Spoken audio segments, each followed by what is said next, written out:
Kami dari kelompok 5 kelas 12 IPS 3 akan mempresentasikan pengaruh organisasi terhadap Indonesia. Tentang organisasi yang memiliki peran paling sedikit untuk Indonesia. Organisasi itu adalah SEATO. SEATO mengapa paling sedikit untuk Indonesia perannya menurut saya? Karena organisasi itu condong ke blok kanan.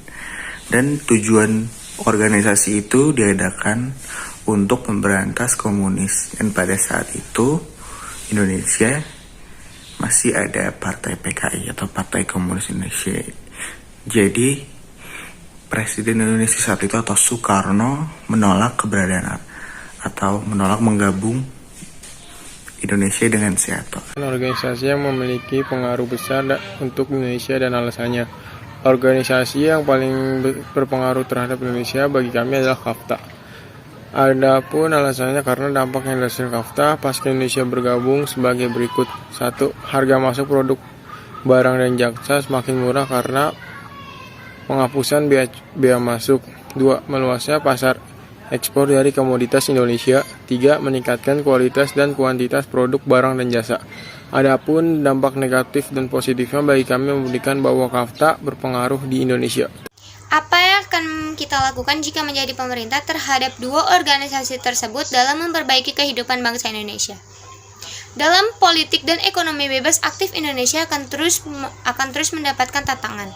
Akan tetapi Indonesia akan terus memegangnya dan menjalankannya.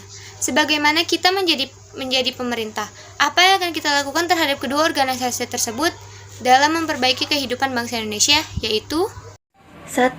Menolak. Kita menolak dan tidak ikut terhadap organisasi SEATO ini, sebab organisasi ini mendukung salah satu blok di dunia, membatasi kepentingan dan kebebasan dalam interaksi dunia internasional, juga dengan keinginan berperang dengan komunisme.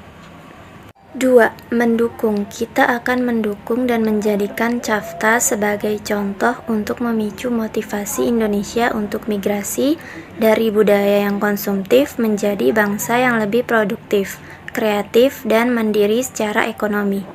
Jadi kesimpulannya, organisasi yang paling sedikit pengaruhnya di Indonesia bagi kelompok kami itu SEATO. Sebelumnya Indonesia memiliki prinsip politik bebas aktif di mana Indonesia tidak memihak atau tidak ikut ke dalam blok manapun. Sedangkan SEATO ini seakan menjadikan anggotanya seperti memihak kepada blok kanan, dan daripada untuk mewujudkan perdamaian, SEATO lebih memilih untuk memerangi komunisme.